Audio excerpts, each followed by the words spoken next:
Hello everyone. हम फिर हाजिर हैं एक नई कहानी के साथ। इस कहानी का नाम है शिखर। शुक्रवार की रात को अचानक मेरे रूममेट ने कहीं घूमने जाने की बात कही। मेरे रूम में मेरे और सुलभ के अलावा दो और लोग मौजूद थे, ऋषि और कबीर भाई। मैंने मना किया कि अचानक बिना किसी प्लान के हम कहीं नहीं जा सकते, लेकिन बाकी तीनों ने कहीं घूमने जाने का मन बना लिया था, इसीलिए मेरी बात किसी ने नहीं सुनी। सबने अपना अपना पक्ष रखा।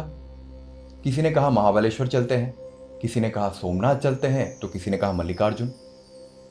लेकिन हमको कहीं भी जाना था तो 2 दिन के अंदर वापस भी आना था। तो हम सब ने अंत में यूट्यूब ब्लॉग्स का सहारा लिया और वहां से हमको पता चला कलसुबाई के बारे में। कलसुबाई महाराष्ट्र का हाईएस्ट पीक पॉइंट है। जमीन से करीब 5,500 फीट की ऊंचाई पर है। तय हो गया कि हम कलसुबाई जाएंगे।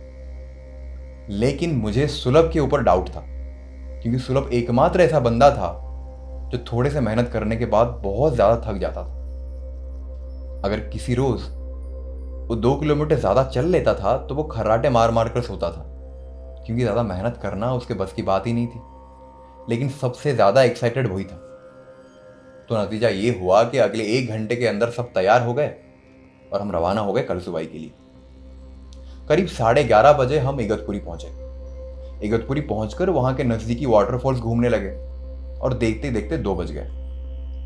अब हम वहां से निकले कलसुबाई के लिए।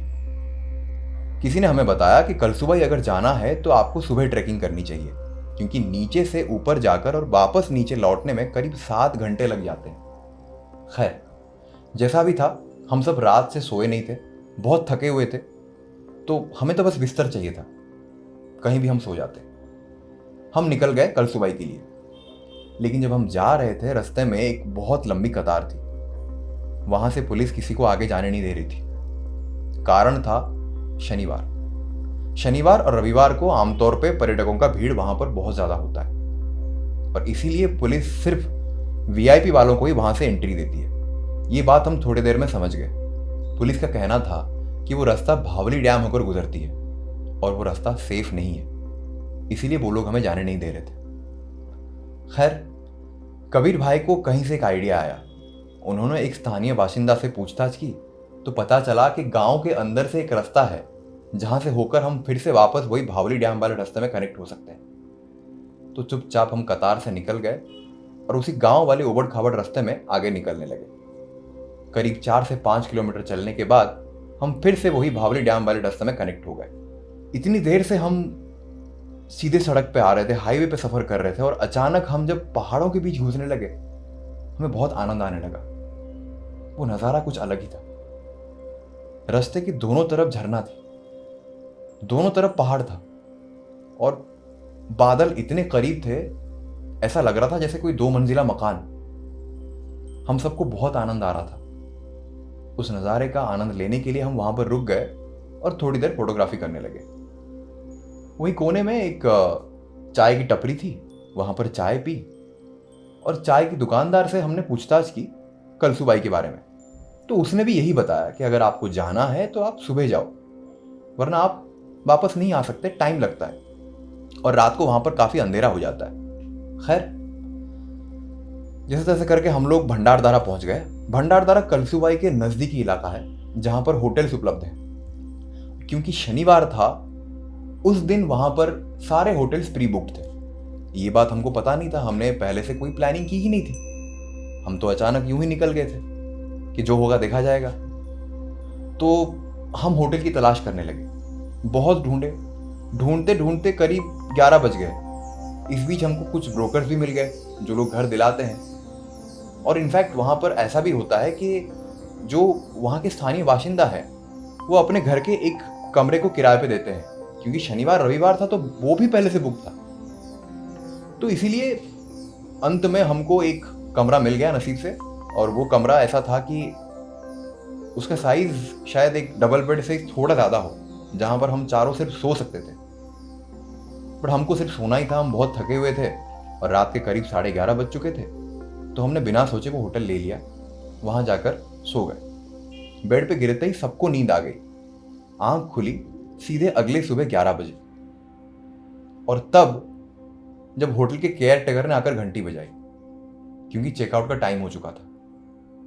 हम झटपट उठे, 1 घंटे के अंदर सब तैयार हो गए और निकल गए कलसूबाई के लिए। कलसूबाई ट्रेकिंग करने के लिए हम जाने से पहले हमने पता किया कलसूबाई कैसी जगह है, क्या है, कैसे ऊपर जाते हैं। तो सबने यही कहा कि आप लोग बहुत देर हो गए हो, अगर आपको जाना था तो आप सुबह निकलते, क्योंकि अभी अगर जाएंगे तो आप वक्त में वापस नहीं आ पाएंगे। लेकिन हम लोगों ने मन बना लिया था कि हम तो ऊपर जाएंगे, तो हम लोगों ने रेनकोट्स खरीदे और आगे बढ़ते गए। वहां जाते वक्त बगल में एक छोटा सा गांव था जहां से होकर हमें गुजरना पड़ता था। उस गांव से हमने लठ लिया ताकि पहाड़ों में चलने में हमको मदद मिले, और आगे निकल गए। लेकिन ट्रेकिंग शुरू होने से पहले हमने एक ऐसा नजारा देखा जिसे देखकर हम सब डर गए। दरअसल हमको एक झरना को क्रॉस करके आगे चलना था, तब जाकर पहाड़ की चढ़ाई शुरू होती थी। और वो झरना बहुत ही संकुचित थी, मतलब करीब 4 फीट का डिस्टेंस था। हमको एक कतार में ही चलना था। अगर हम इधर या उधर होते तो हमारा पैर फिसलने के चांसेस थे, और सीधे झरना के बहाव के साथ हम करीब 30 से 40 फीट नीचे भी जा सकते थे। खैर, कबीर भाई हम सबको लीड कर रहे थे। उन्होंने हौसला दिया। जैसे तैसे करके हमने एक दूसरे का हाथ पकड़ के एक कतार में आगे निकल गए। और जैसे ही हमने वो झरना क्रॉस किया, हमें लगा हाँ, अब कुछ शुरू हो गया है। हमारे पैर कीचड़ से भरे हुए थे, लेकिन हम फिर भी आगे चलने लगे। वहां बहुत सारे पर्यटक उस वक्त वापस लौट रहे थे। जो भी हमको देख रहा था हमें सिर्फ एक ही सवाल करता था, आप लोग अभी जा रहे हो? अरे अंधेरा हो जाएगा, आप लोग वापस नहीं आ पाओगे, मत जाओ। दरअसल बात यह है कि हमारे साथ चलने वाला कोई था ही नहीं, सिर्फ हम चारों ही थे। ऊपर जाने वाले सिर्फ हम चारों ही थे, बाकी सारे लोग वापस लौट रहे थे। खैर, जैसे तैसे हम आगे बढ़ने लगे। करीब आधा घंटा चलने के बाद सुलभ की सांस फूलने लगी। खैर, सांस तो सभी के फूल रहे थे, लेकिन सुलभ, उसको देखकर ऐसा लग रहा था कि आगे वो नहीं चढ़ पाएगा। बहुत थका हुआ था। और ऊपर से जब हम कलसूबाई के लिए निकल रहे थे, सुबह सुबह ही उसने भंडारदारा में कुछ दुकानदारों से पूछताछ की थी, और उन्होंने उसको डरा दिया था। तो नतीजा ये निकला कि अब वो ऊपर नहीं जा पा रहा था। तो मुझे लगा शायद वो ऊपर नहीं जा पाएगा। मैंने कहा तुम यहाँ पर रेस्ट कर लो, जब तक हम वापस आएंगे फिर साथ में चल चलेंगे। लेकिन कबीर भाई ने मना किया।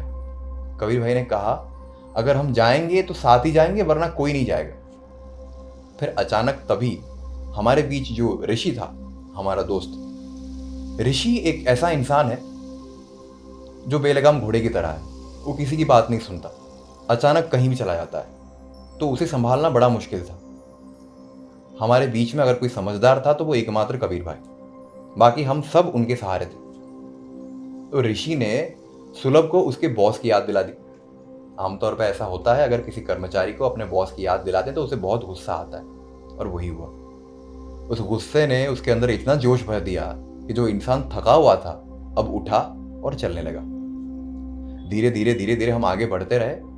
थोड़ी थोड़ी दूरी पर हम बैठकर रेस्ट भी करने लगे।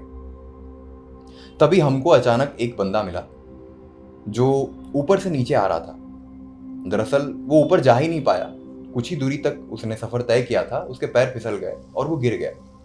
और वो इतना डर चुका था कि अब वो सबको यही बता रहा था कि भाई वापस चलो, ये रास्ता सेफ नहीं है। उसे सुनकर हमको थोड़ा डर तो लगा, लेकिन हमने ये तय किया कि अब से हम किसी के बारे में नहीं सोचेंगे, सीधा आगे चल चलेंगे। और हम आगे बढ़ने लगे। आगे बढ़े तो आगे देखा एक बहुत बड़ी सीढ़ी है। ये सीढ़ी ऐसी थी कि उसके ऊपर चढ़ते वक्त पैर कांपते थे। कारण ये है कि उसके नीचे सीधे 3000 फीट दिखाई देती थी। आसपास कुछ नहीं था। बहुत डर लग रहा था। जैसे तैसे करके हम ऊपर चढ़े, धीरे धीरे धीरे धीरे चढ़ने लगे। लेकिन उसी चढ़ाई के दौरान, क्योंकि एक हाथ में लठ पकड़नी होती थी और एक हाथ में चढ़ाई करनी होती थी, तो ऋषि के हाथ से लठ फिसल गए और नीचे गिर गए। वो इतना नीचे गिर गया कि हम में से किसी के अंदर हिम्मत नहीं था कि वापस हम नीचे जाएं और उसको उठाएं और फिर ऊपर जाएं। हम जैसे तैसे करके आगे बढ़ने लगे, और नसीब से थोड़ी दूर जाने के बाद हमें एक और लठ वहीं पड़ा हुआ मिल गया। ऋषि ने उसको उठा लिया, फिर हम आगे बढ़ने लगे। बढ़ते गए बढ़ते गए बढ़ते गए। जैसे जैसे हम ऊपर जा रहे थे, हवाएं उतनी तेज हो रही थी। धीरे धीरे हम एक ऐसी ऊंचाई पर पहुंच गए जहां जाने के बाद कुछ दिखाई नहीं दे रहा था। जो भी ऊपर से आ रहा था हमें वो आगाह कर रहा था। वो ये कह रहा था कि आप बहुत देर कर चुके हो और जाना है तो साथ में जाओ, और ऊपर बहुत तेज हवा चल रही है, किसी मजबूत चीज को पकड़ के रखना वरना बहुत चांसेस है कि आप उड़ जाओगे। ऐसे कहकर हमको लोग डरा रहे थे, लेकिन कबीर भाई थे हमारे हौसला। हम चले, आगे बढ़ते गए। करीब 3 से 3.5 घंटे के बाद हम पहुंच गए कलसुबाई मंदिर के पास। वो नज़ारा देखने लायक था। वो जितना खूबसूरत था उतना ही भयानक भी। 3-3.5 घंटे चढ़ने के बाद जब हम ऊपर पहुंच गए तो हमको लगा हमने कुछ अचीव कर लिया है। सब लोग मंदिर के सामने खड़े होकर फोटो खिंचवाने लगे। तो अचानक मुझे ख्याल आया कि मैं मंदिर का एक चक्कर लगा कर आऊं। जैसे ही मैं मंदिर का एक चक्कर लगाकर आया तो मैं पीछे ही गया हुआ था, मैंने देखा एक बहुत बड़ा बादल आ रहा है। वो इतना बड़ा बादल था कि उसको देखकर मैं डर गया, और वो इतनी तेजी से आ रहा था कि मैं जब घूमकर वापस आया तब तक वो आ चुका था। हवाएं तेज होने लगी, इतनी तेज थी कि किसी मजबूत चीज को पकड़ना पड़ा। लेकिन मैंने देखा कि मेरे साथी वहां पर थे ही नहीं। मैं अचानक डर गया कि आखिर ये लोग गए कहां।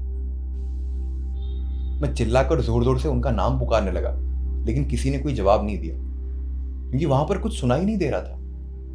इतनी तेज हवाओं की आवाज थी कि कुछ भी सुनाई नहीं दे रहा था। अब मुझे समझ में नहीं आ रहा था कि मैं क्या करूं। मेरे पास 2 ऑप्शन थे, या तो धीरे धीरे नीचे आगे बढ़ते रहूं, या तो फिर वहीं मंदिर के अंदर इंतजार करूं सुबह होने का। लेकिन वहां पर जमीन से 5,500 फीट के ऊपर अकेले मुझे बहुत डर लग रहा था। इतना डर लग रहा था कि मुझे नहीं पता था कि मुझे क्या करना चाहिए। फिर मैंने सोचा कि अगर मैं रात भर यहां पर रुक जाऊंगा तो नहीं पता कैसे रुक पाऊंगा, हो सकता है और भी डर लगे। जैसे जैसे अंधेरा हो जाएगा डर और बढ़ता जाएगा। तो मैंने सोचा उससे अच्छा है कि नीचे उतरना शुरू करूं, कम से कम पहुंच तो जाऊंगा। मुझे कुछ नहीं दिखाई दे रहा था। लट को इधर उधर मारते हुए मैं धीरे धीरे आगे बढ़ा। फिर जाकर मुझे सीढ़ी मिली, जिस सीढ़ी से मैं उस ऊंचाई से पहला पड़ाव पार करने वाला था। मुझे कुछ नहीं दिखाई दे रहा था। यह अच्छी बात थी कि मुझे नीचे इतनी दूरी दिखाई नहीं दे रहा था। 5,500 फीट की खाई मुझे दिखाई नहीं दे रहा था, यह अच्छी बात थी। लेकिन उससे एक और बुरी बात यह थी कि मुझे पता था नीचे 5,500 फीट की खाई। मेरे पैर कांप रहे थे। जैसे तैसे करके उसको पकड़ के मैं धीरे धीरे धीरे नीचे उतरा, और उतरने के बाद देखा कि मेरे तीनों साथी वहीं खड़े हैं। दरअसल ऊपर खासकर वो बादल जब वहां पर आया, इतनी तेज हवा साथ में लेकर आया कि हमने एक दूसरे का नाम पुकारा और किसी को कुछ नहीं सुनाई दिया। पहले तो मुझे लगा वो लोग मेरे साथ मजाक कर रहे हैं, लेकिन इतना गंदा मजाक कोई नहीं कर सकता। खैर, जैसे भी हो, तब तक अंधेरा हो चुका था। जाते वक्त हम लोगों ने साथ में टॉर्च ले लिया था। अब टॉर्च ऑन किया और वो कीचड़ के अंदर हम धीरे धीरे नीचे बढ़ने लगे। कई बार पैर भी फिसले, लेकिन जैसे तैसे करके धीरे धीरे आते आते आते आते करीब 2 या 2.5 घंटे में हम नीचे उतर गए। उस बीच में 1-2 बार हम रास्ता भी भटके, लेकिन हमको पता था कि हमको सिर्फ नीचे ही जाना है। अंत में हम आकर पहुंचे उसी जगह जिस जगह से हमारा सफर शुरू हुआ था, यानी वो झरना। अब बहुत डर लग रहा था, क्योंकि जाते वक्त तो उजाला था, लेकिन आते वक्त दूर दूर तक कोई रोशनी नहीं।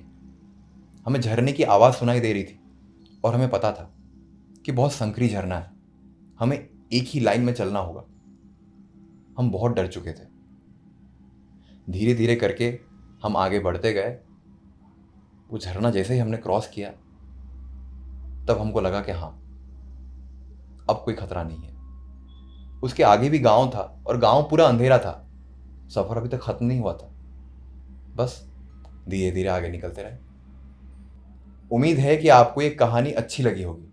हम फिर मिलेंगे एक नई कहानी के साथ। तब तक के लिए स्वस्थ रहिए, व्यस्त रहिए और मस्त रहिए।